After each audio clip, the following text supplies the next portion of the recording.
Do you think that you have to keep in shape now because you're on that show and they don't want some fat fucking pig hosting? Well, it's funny. Like, I've definitely, like, there are times when you look and on TV, you're like, man, my face looks a little more round than usual. And the worst part is, like, you see it and you don't notice. You're like, oh, Bobo's telling Bobo's telling his mum he's on the phone in the middle of your interview. Bobo, we can hear you all right. Sorry about that. My mom didn't know I was on the phone. Well, is Mom not listening? That's kind of rude. On the phone? Ma! Ma, I have to do this now. Denise is looking at us wondering what that's from. She doesn't know I'm on the phone. She must know you're on the phone. Don't you have one of those phones with the buttons the size of a laptop? Hello? Hello? Hi. Who's this? Is this Mrs. Curlin? This is Mrs. Cullen. You're on with Matt Iseman, TV celebrity. Hi, Mama Curlin. First of all, I'm not impressed with celebrities, but Oh, God. I think you guys are awesome. Okay? Thank you. Yeah. That was a nice slap in the face. Celebrities are cunts, but Matt, you're okay. I know, right? Hey, I'll take that. Well, no, I'm not impressed, but I think you're a great guy. Oh, thank you. Only because we need to speak personally without being me being on the phone with Dan, which I'm going to kick his ass for putting me on the spot. Do I have to videotape it? Because I have a black belt. Can I ask you one question? Oh, Why, yeah, Paul? Why? Yeah, I have a black belt. But that's not the point. I don't know why you put me on the phone. I'm going to kick his ass. I promise you. Well, I just think you're great. And then Big A. And, what's her name? The other guy, Dan? What, the guy who's on the... Oh, the guy whose show it is? Big A. Who's the other guy? Paul, Denise. Oh, Filter Paul. No, I'm only kidding. I know who he is. He's a sweet. That was well played, Mrs. Curlin. Yeah. No, he's a sweetheart. So is his wife. You know where Daniel gets it from now, don't you? Yeah, absolutely. All right. Daniel had a question. Daniel had a question for Matt. Funny. No. I know. Let's put it this way. Dan has a gift. Yeah. And cerebral he palsy. doesn't really let people into his life unless they mean something to him. So that's a blessing. Yeah. Alrighty. That's how I see it. Well, I feel like we've gotten to know you and Daniel over the years.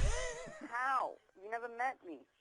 No, but I've heard you on the show before with the pots and pans, and you've definitely made an appearance on Opie and Anthony before, and just from like one or two times on the air. Yeah. The last time was with Patrice O'Neill. Oh. Well, we feel like through Daniel too. And he Patrice liked that appearance with you so badly that he died the next day. You're a fucking asshole. And that's only the Italian of me speaking. Well, she knows Paul so well. Yeah. No. Paul, he's a great guy. So is Big A. You know, whatever. What about Matt? Ask me any question, I'll answer on the air about Dan. Now you fuck Dan. All right. Okay. Do you ever wish that Daniel was a blowjob? What? What? Oh my God, Paul. Because I didn't hear you because I have my God, TV. Paul. I'm watching This Matthew is going McConaughey. insane. He's gorgeous. I love him. Right. Okay. Well, all right. I'm watching the Lincoln Lawyer. Okay, I'm gonna. All right. Get Daniel back out of his cage. We want to talk to him. Huh? Put Daniel on the phone. Okay. Fuck. Sorry, Matt. This interview went downhill. Oh my God. Oh, I'm still here. Yeah, I'm no, ready I was to just listening to the profound discussions that were going on. Yeah.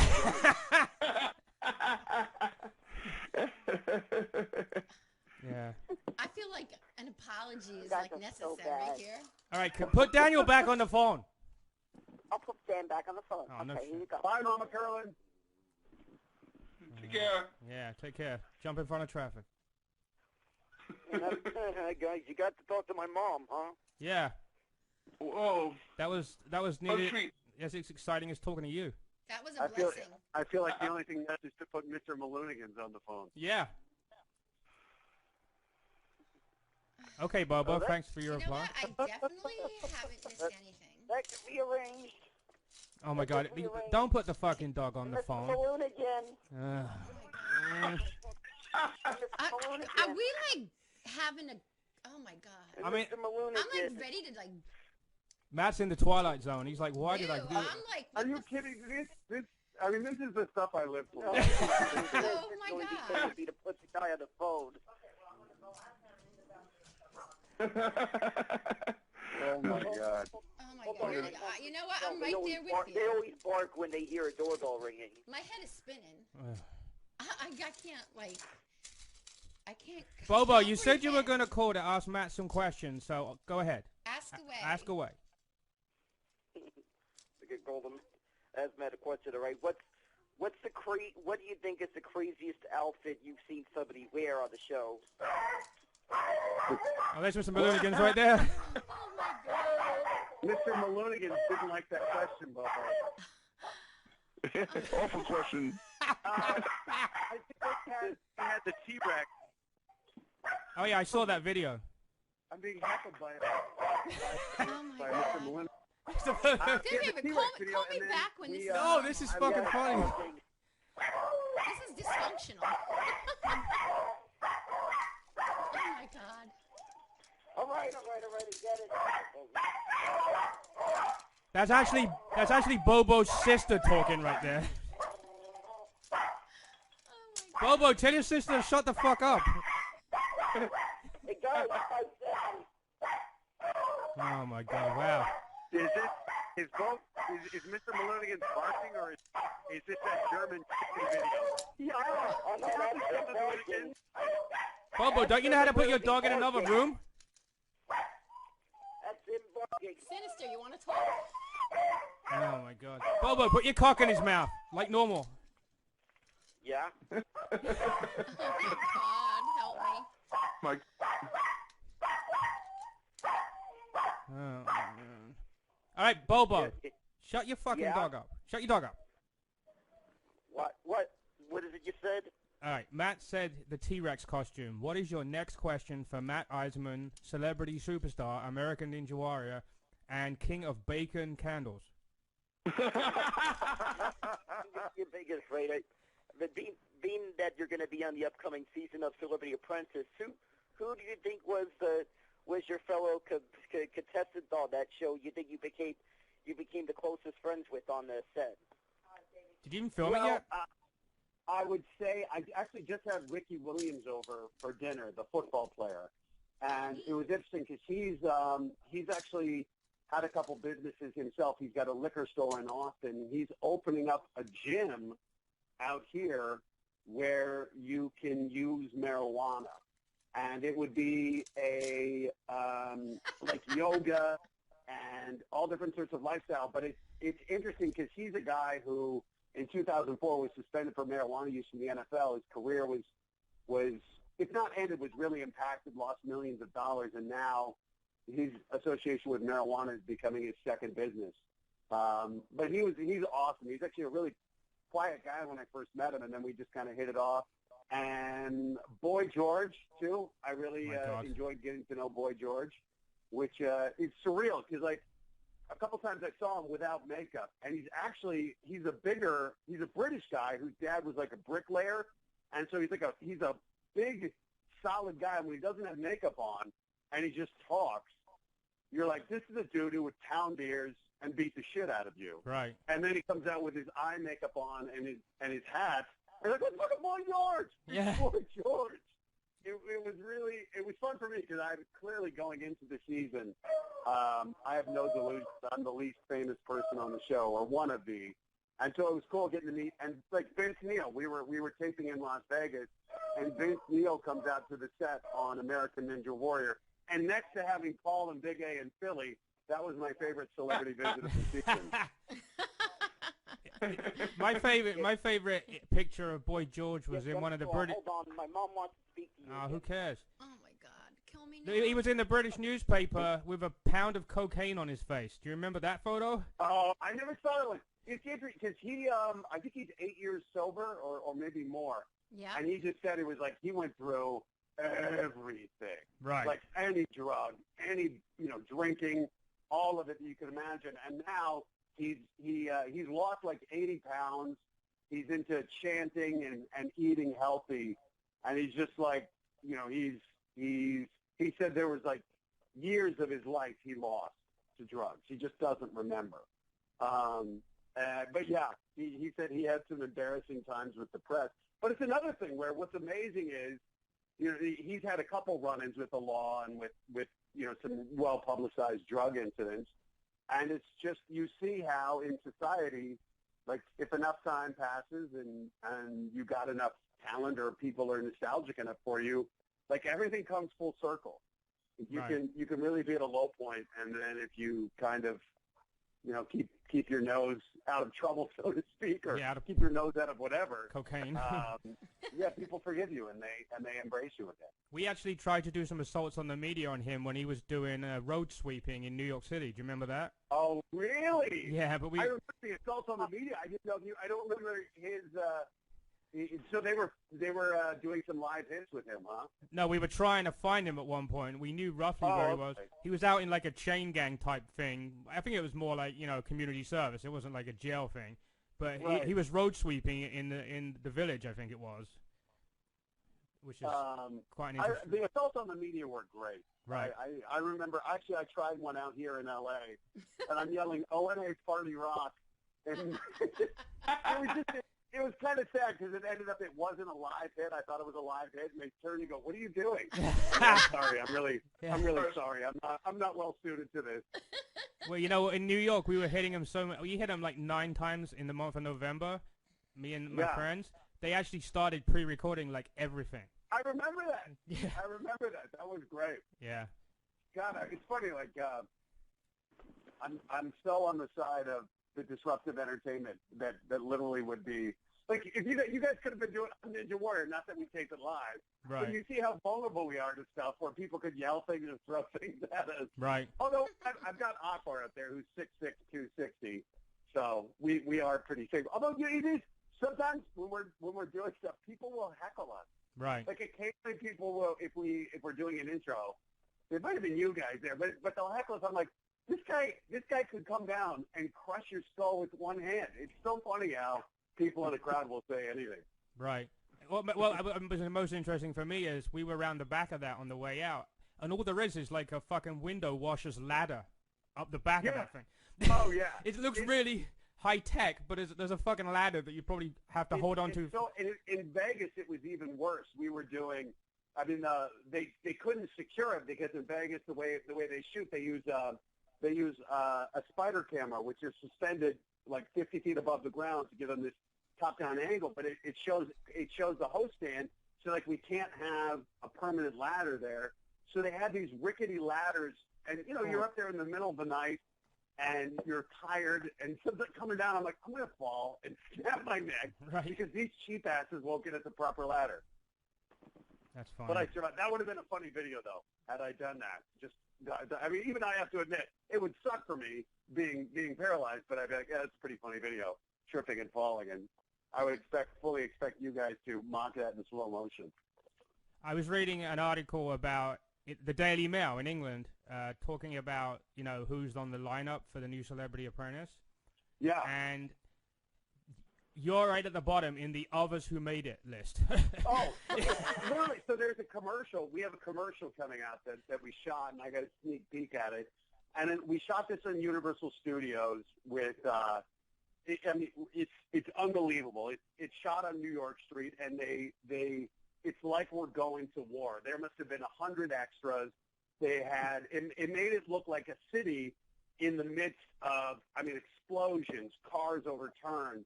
And and it's got, Vince Neil is running over a cop car. Snooki's slapping a bitch. Ricky Williams is running doing football. And like you said, and at the end, I've literally got like a pan shot where the camera's just passing through. I'm like, yeah, that's me. You go. It's definitely one of the things where again, either you're looking to build your career or launch it. I'm definitely more clearly in the launch. I think there are going to be a lot of people going, wait.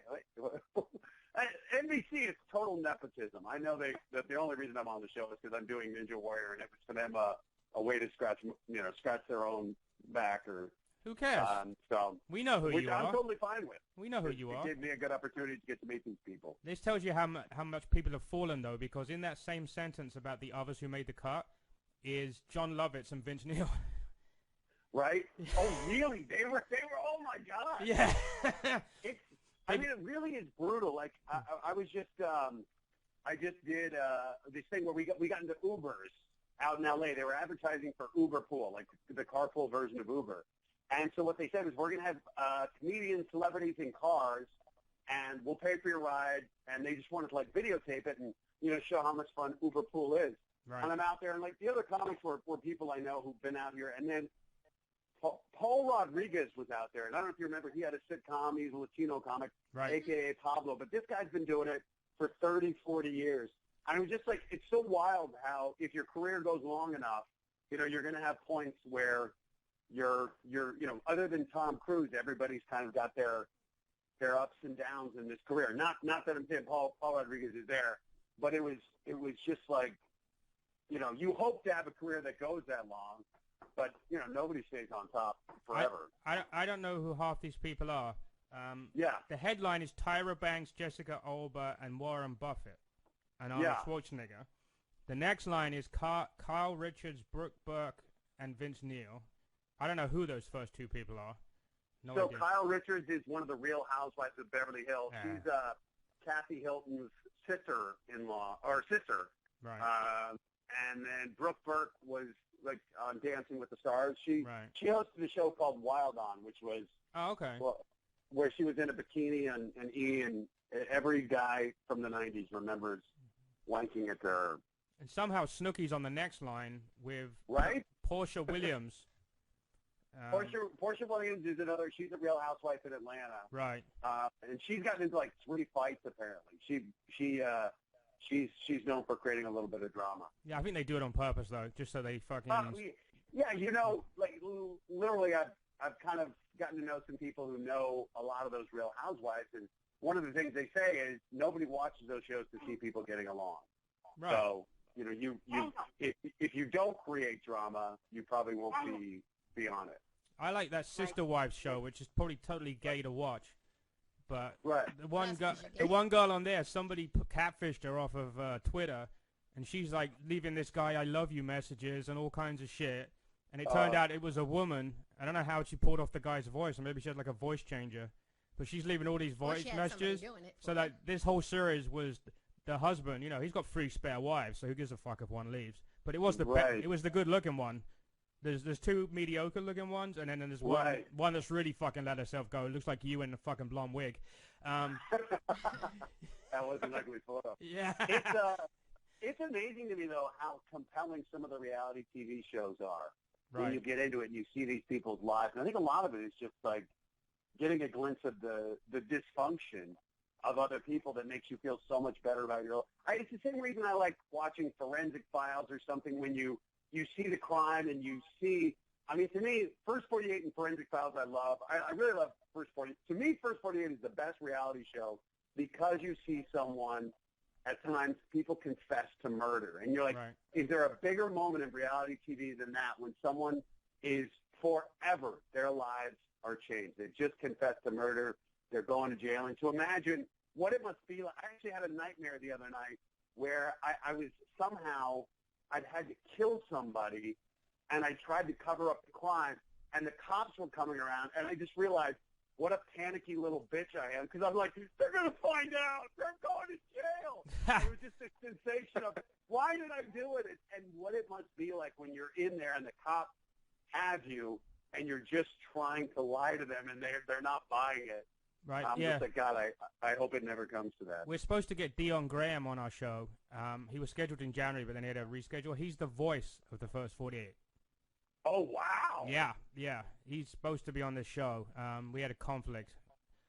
He thought it was 8 a.m. on a Saturday and not 8 p.m. And he's texting me going, hey, I'm trying to... He clearly has no idea who you are if he's thinking it's at 8 a.m. Yeah, but that's good, though, right? Because he's telling me all... He's one of only 2 people that have given us, like, specifics about what not to ask, what not to say. Really? Yeah. The other one was Casey and the Sunshine Band. Gave me this fucking great list of shit I couldn't ask him because I was going to say, hey, what happened to the rest of your band? Did they all do coke and fuck your girlfriend? You know, all that kind of stuff. And they wouldn't let me do anything. Anything. Oh. No. Yeah. I always feel like, what's the point? Right. You know, to do an interview if it's not going to be completely open.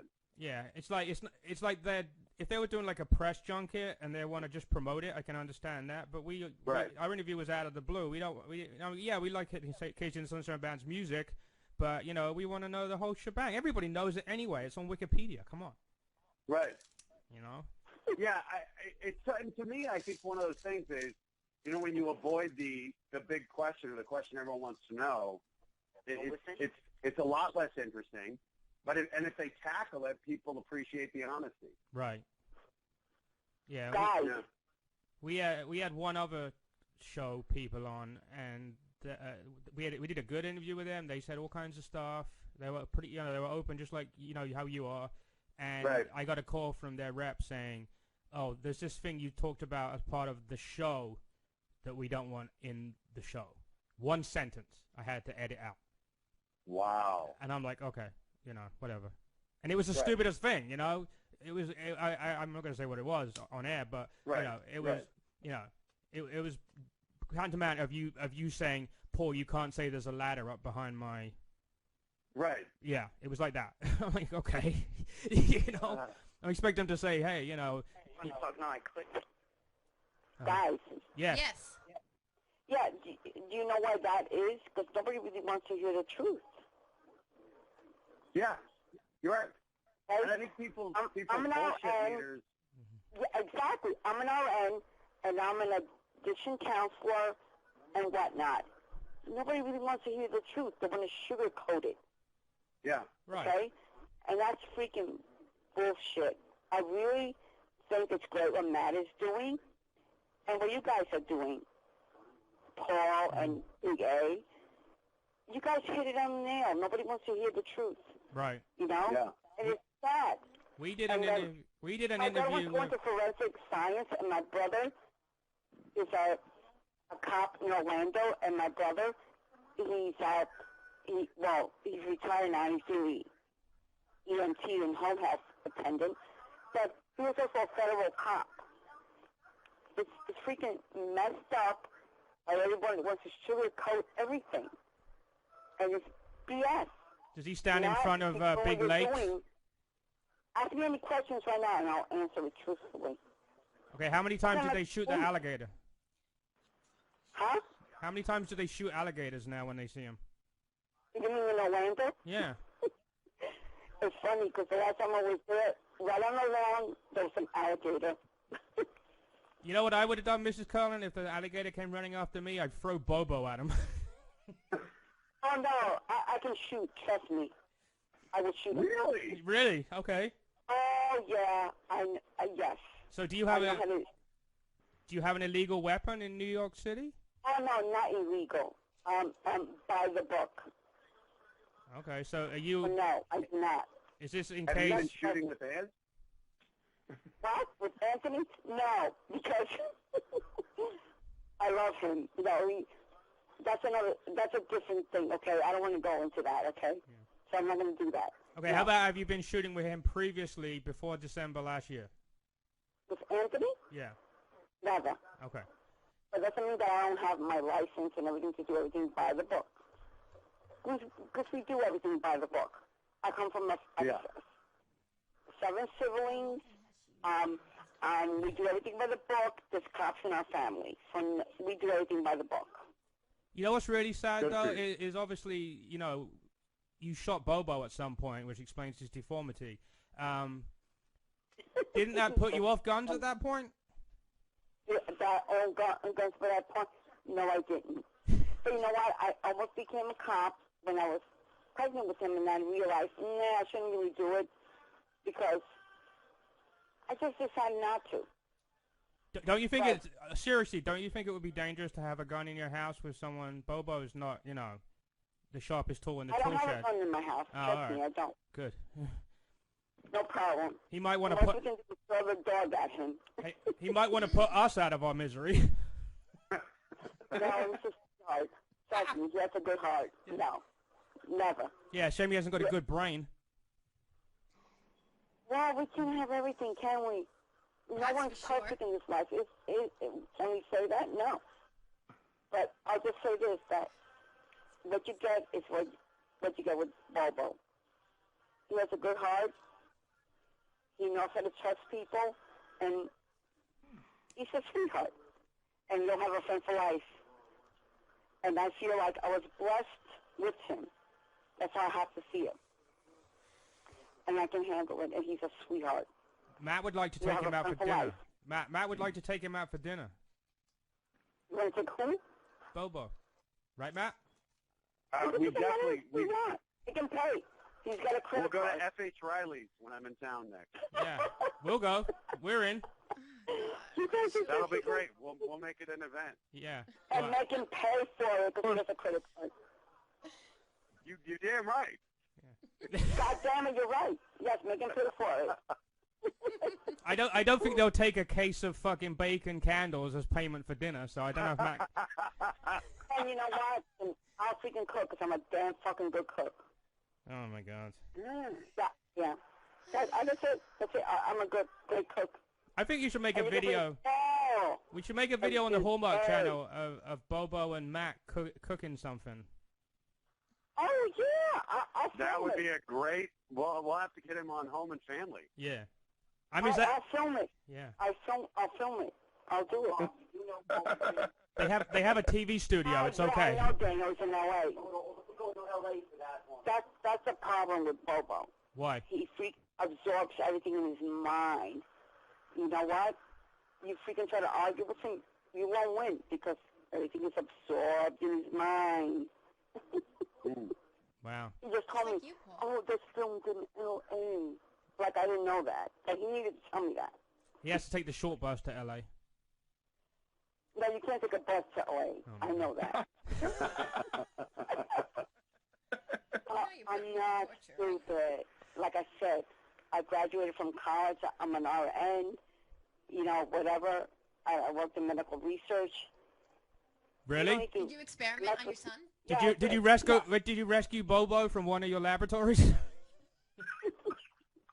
Yeah, that's where I found him. No. He was a test Trust me, tube. no. Don't do that out there, okay? Test tube, baby. Daniel, you want me to freaking beat the hell out of you right now? Shut the hell up. Don't you think that if you smack him upside... You just love Italian families? If you smack him upside the head the right way, you might straighten him out. You know, there's always that shot, so... It's great that sometimes happens. Yeah. No, he's a great... He's a sweetheart. Just keep slapping him until he explains the theory of relativity. You know? No, that's Einstein. That's not going to work, okay? Trust me, no. He says a lot of great things about you, Matt. And then he has family in San Diego and whatever. Well, good. I really believe that all the people he's met and they stuck with him is because he saw the gift in these people, okay? I just don't want to go into it right now because then I'll start freaking crying. No, tell us. No, seriously. How can I explain? He's got like an innocent heart, and people that are really they're not in there. Do you think? He mentions Paul and Big A and Anthony and Matt. Do you think that? Okay. I was gonna say, do you think that people like Matt talking to him? He's the greatest in people. Yeah. Not too many people can see that. They can't. He's honest. And I'll tell you like it is. you and I may not want to hear it. You know what? That's a gift. Do you think that these people have brought Bobo back into, like, you know, having a normal life, whereas when in his childhood he didn't have that because people maybe made fun of him? No, he had a normal life, trust me. He played hockey, he ice skated, he was involved in everything. He lost his father at a young age. He had to play both roles. No, he had a good upbringing. He may not have had a lot of luxuries, but he didn't lack. Like and I always understood, you know, I had to be a full-time mom and dad. I made sure he had a normal upbringing. And he has a good heart. We all know that. If he fucked up sometimes, yes, that's normal, isn't it? All kids are fucked up. Yeah. What was Bobo's bottom before this show? You know, the people on the show showed him that people can appreciate him and like him. Was there a bad point? You know, the people that latched onto him, let's just say that, they saw his kindness, and they saw that he is loyal, and he will defend you. If you latch onto him and you're a friend, it's the bottom line. He'll defend you to the end of time because he sees that. And Matt, you're the latest in there, okay? You are. Yeah. Just like he sees the goodness in people. Unlike you and I, and we're cynical, and we don't trust people, and we don't know who latches onto us because they want to use us. He doesn't see that because he reaches out to the people that he does have in his life, the goodness, and he sees that. And when he doesn't see that, then you're on the floor, you're trashed. You can see that. Unlike you and I, we don't see that. He has a gift. Well, Matt, thank you for calling the movie of the week, this podcast. Movie of the week, like Tarzan, that sucked. Yeah, we're on the Hallmark channel now. That's funny. Okay, well, anyway, let me let you guys go. I'm going to put Dan back on the phone and have a good... Hi. Exactly are we? Thanks, Miss Curlin. Dear Mrs. Curlin. Yeah. Thank you. Thank you for... You guys like him for my mom. Yeah, Your Bobo. mom's a sweetheart. Bobo, she told us you're retarded, so we have to accept that. She said you have a special heart. I do. You're special. Have you seen my baseball? Anyway, I gotta go. You guys have a good night. All righty, buddy. All right, Bobo. Thanks for calling, buddy. Thank Bob. you. Have you seen my wiener? Oh my god. Oh my God. Oh my Wow. God. You know, I was like about to pull my that was hair so out. sweet. She was getting so emotional. I wanted her to cry so badly. I was trying so hard. That was really good, Paul. You were getting deep in there. Yeah, I know. I was trying to dig around. She's probably curled up in a ball in the other room now. Oh, I know. Oh my God. I'm flabbergasted. It reminded, like she was talking about the gift, it reminded me, it was just sweet. It was really nice. But it also reminded me of the movie with Rosie O'Donnell, like where she's the one who teaches everyone something special on the bus. Were you one of the people that took that seriously? Because I mean, if it wasn't Rosie O'Donnell, you'd be like, oh, this is a good movie. But it made me wonder if she was just doing it, just to get some attention. You know what I mean? It did sound a bit like Pee Wee Herman. Right. It was one of those ones that's really hard to watch, knowing especially that it sounds like in real life she's kind of a horrible person. And to watch her doing this thinking, this horrible person is probably, like you said, it's a little bit, you wonder what she was saying off of set, if she thought it was all sweet or if she was more like what you would expect a typical O&A fan to have said.